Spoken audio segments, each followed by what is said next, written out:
What is the difference between national debt and debt ceiling? Imagine a country as a person managing their finances. They might borrow money to pay for important expenses, but they also set limits to prevent overspending. Understanding how a nation's borrowing works involves two key concepts: the national debt and the debt ceiling. These terms are often used together but serve different purposes. The national debt refers to the total amount of money that a country owes to creditors.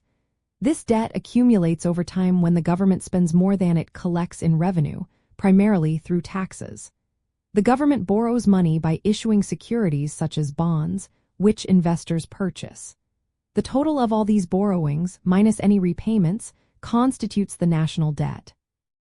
It is a measure of the country's financial obligations and reflects the cumulative borrowing needed to fund public services, infrastructure, social programs, and other government activities. As of recent years, the United States national debt exceeds $31 trillion, illustrating the scale of government borrowing.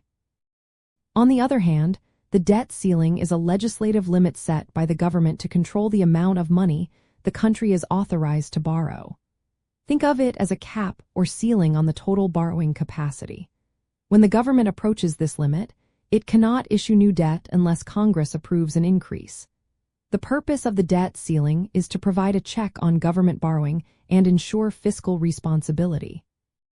However, it does not control or limit the amount of money the government spends. It only restricts the ability to borrow additional funds to meet existing obligations. The key difference lies in their functions.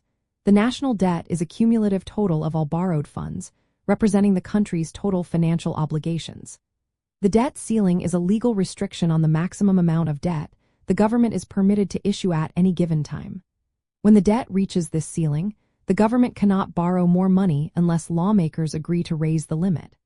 Failure to do so can lead to a government default, which can have serious economic consequences.